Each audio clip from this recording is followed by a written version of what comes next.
আমার কাছে একবার মনে হয় নাই আমি আসলে কোনো অভিনেত্রীর অভিনয় দেখছি। আমার কাছে মনে হচ্ছিল যে আমি আসলে একজন মাকে দেখছি। আমি আবার মেজামিকে ধন্যবাদ দিচ্ছি একটা অসাধারণ অভিনয় করার জন্য।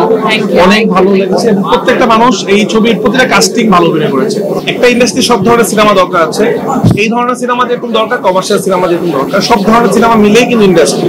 রাফি ভাই, একজন একজন নির্মাতার চোখে প্রিয় মালতীর অভিনয়টা কেমন ছিল? তোমা তো বললোই, মানে আসলে এটাই সত্যি কথা। মানে আমার কাছে একবার মনে হয় নাই আমি আসলে কোনো অভিনেত্রীর অভিনয় দেখছি। আমার কাছে মনে হচ্ছিল যে আমি আসলে একজন মাকে দেখছি, আমি মালতীকে দেখছি আসলে। এবং এটা আমার সেকেন্ড টাইম। আমি প্রথম যেদিন সিনেমা রিলিজ হয় সেদিন সিনেমাটা দেখেছিলাম। আমার মনে হচ্ছিল যে আসলে আজকে আমি আপনারা জানেন আজকে আমাদের সবাই আমরা একসাথে দেখছি ছবিটা। আমার মনে হচ্ছিল ফ্যামিলির সবার সাথে সিনেমাটা দেখি। আমি বেশি কথা বলবো না, সবাই সিনেমাটা প্রশংসাই করছে। আমি আপনাদের মাধ্যমে সবাইকে বলতে চাই, এই ধরনের সিনেমা যদি দর্শক দেখে, এই সাহসী সিনেমাগুলো আরো বেশি হবে, আরো বেশি নির্মাণ হবে। আপনাদের আহ্বান জানাচ্ছি, প্লিজ সবাই প্রিয় মালতী দেখুন। ছবিটা যারা বানিয়েছে তারা অনেক কষ্ট করে বানিয়েছে এবং তারা যে মেসেজটা দিতে চেয়েছে সেটা আমাদের জন্য খুবই জরুরি এই সময়ের জন্য। আপনারা জানেন এইভাবে অনেক মানুষের জীবনে এই ধরনের ঘটনা ঘটে। ছবিটা চূড়ান্ত লেভেলের বাস্তব ধর্মী একটা সিনেমা।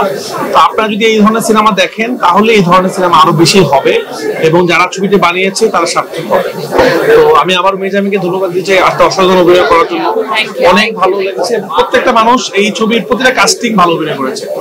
তো সবাইকে বলবো এই ছবিটা দেখেন, আপনাদের ভালো লাগবে।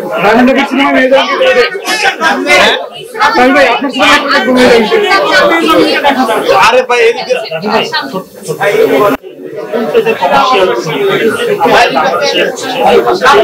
কমার্শিয়াল সিনেমা এবং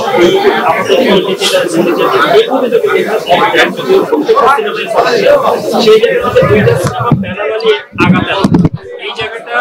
এই জায়গা থেকে বুঝছি আমি। আমার কথা কি যে একটা ইন্ডাস্ট্রি সব ধরনের সিনেমা দরকার আছে। এই ধরনের সিনেমা যেরকম দরকার, কমার্শিয়াল সিনেমা যেরকম দরকার, সব ধরনের সিনেমা মিলেই কিন্তু ইন্ডাস্ট্রি। সব ধরনের সিনেমা যখন ওয়ার্ক করবে তখনই আমাদের ইন্ডাস্ট্রি গ্রো করবে। তো আমার মনে হয় সব ধরনের সিনেমাই আমাদের দেখা উচিত।